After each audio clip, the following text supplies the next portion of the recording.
je te donne 200 € et puis ça va te permettre de finir le mois. Et en fait, j'ai couru aux Galeries Lafayette et j'ai acheté pour 200 € de lingerie. Bonjour, je m'appelle Charlotte Moitessier et je suis une ex-accro au shopping. J'ai toujours aimé les jolies affaires, les petites robes en velours, les petites chaussettes en dentelle.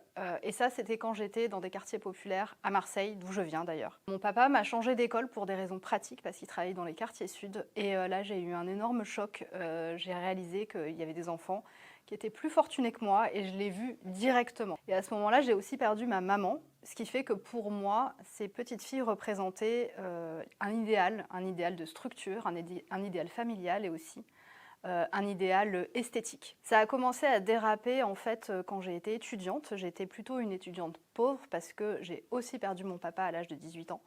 Donc j'avais parfois du mal à finir les fins de mois, sans aucun misérabilisme parce que j'avais un toit, j'étais entourée, j'avais une famille, donc ça c'est clair. En revanche, quand j'avais une rentrée d'argent, ma tante un jour a essayé de m'aider en me disant « Écoute, je vois que tu t'en sors pas ce mois-ci, je te donne 200 € et puis ça va te permettre de finir le mois. » Et en fait, j'ai couru aux Galeries Lafayette et j'ai acheté pour 200 € de lingerie. J'ai été salariée dans un grand magazine féminin. Comme j'avais une estime de moi-même qui était très faible et comme je ne faisais que me comparer depuis que j'étais petite fille, j'ai juste continué sur ce chemin-là à me comparer. Et là, je me suis comparée à la crème de la crème.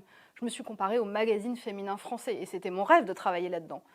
Ça a été très dur parce que je n'arrivais jamais à accéder à ce milieu-là, même en y étant. En fin d'année 2024, mon fils a été très malade, on ne savait pas ce qu'il avait. Il a passé du temps à l'hôpital et finalement, au bout de 4 mois, il en est sorti et il était complètement guéri.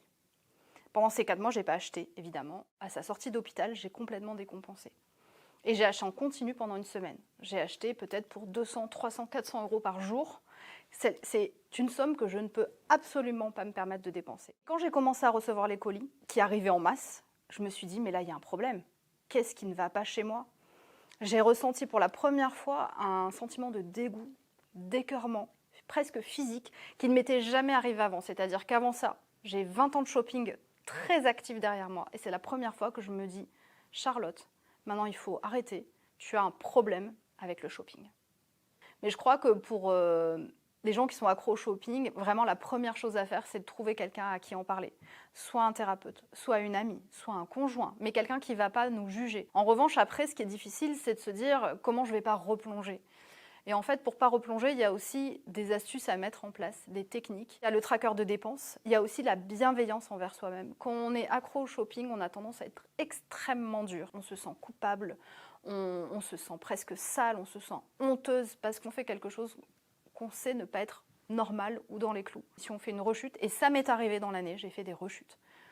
J'ai laissé passer et j'ai mis en place des choses pour me permettre de revenir dans un fonctionnement d'achat normal.